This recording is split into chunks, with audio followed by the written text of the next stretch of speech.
In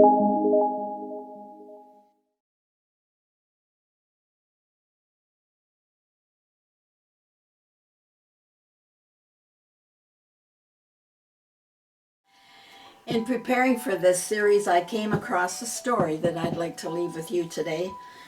It's called A Christmas Adventure with Grandma. I remember my first Christmas adventure with Grandma. He says I was just a kid. I remember tearing across town on my bike to visit her one day, the day that my sister had dropped the bomb. "There's no Santa Claus," she jeered. "Even dummies know that."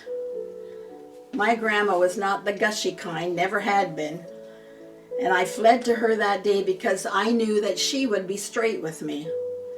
I knew Grandma always told the truth, and I knew the truth always went down a whole lot easier when swallowed with one of Grandma's cinnamon buns.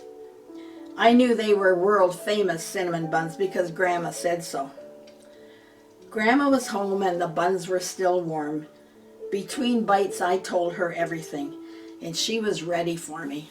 "No Santa Claus," she snorted. "Ridiculous. Don't believe it. That rumor's been going around for years, and it gets me riled up. Now, put your coat on and let's go." "Go where?" I asked. Where turned out to be Kirby's General Store, the one store in town that had a little bit of just about everything. As we walked through its door, Grandma handed me $10. That was a lot for me back then. "Take this money," she said, "and buy something for someone who needs it, and I'll wait for you in the car." I was only 8 and I'd gone shopping with my mom lots of times, but never by myself. And the store seemed so big and crowded, and for a few moments I just stood there, confused, clutching that $10 bill, wondering what to buy and who would I buy for.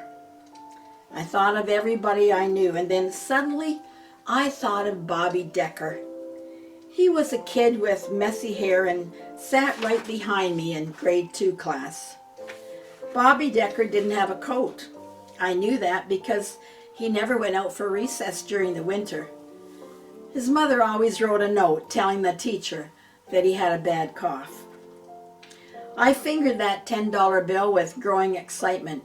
I would buy Bobby Decker a new coat. I settled on a red one that had a hood on it. It looked real warm and he would like it, I thought. "Is this a Christmas present for someone?" the kind lady asked me as I laid my $10 down. "Yes," I replied shyly, "it's for Bobby." The nice lady smiled. I didn't get back any change, but she put the coat in a big bag and wished me a Merry Christmas. That evening, Grandma helped me wrap the coat in Christmas paper and ribbons. And then a little tag fell out of the coat, and I saw Grandma tuck it in her Bible. She wrote on the tag, "To Bobby from Santa Claus."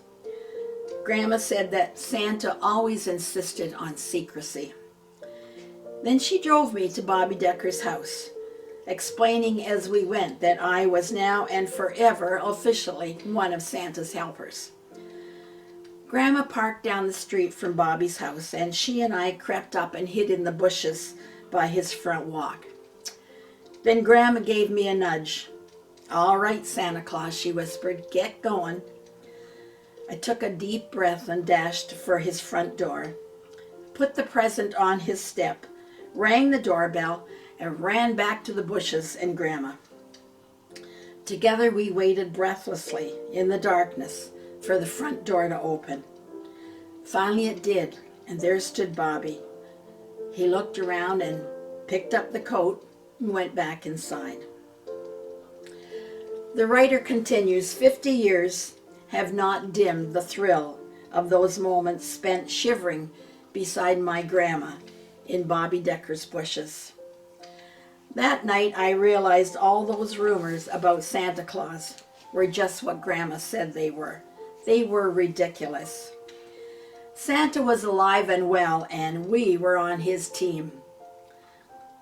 And I still have Grandma's Bible. with the tag that's tucked inside, which reads $19.95. When I realized that this devotional was falling on a Sunday, I wondered about telling the story, but then I thought to myself, we all know Bobby Deckers, whether it be a neighbor or a relative or whomever, someone that can use a helping hand. And even though Christmas is now past, and we have a whole new year ahead of us, so let's look for the Bobby Deckers that we come across and see what we can do to brighten their day. Maybe they need to hear about Jesus, or maybe first they just need some practical help. Matthew records for us in chapter 25 and verse 40 that Jesus said, "Whenever you helped someone who is overlooked or ignored, you did it for me." My prayer for us all is in the last two lines of a song in our songbook that says, "That other souls refreshed and fed may share his life through mine." Thank you for joining me this week. God bless you, and have a blessed new year.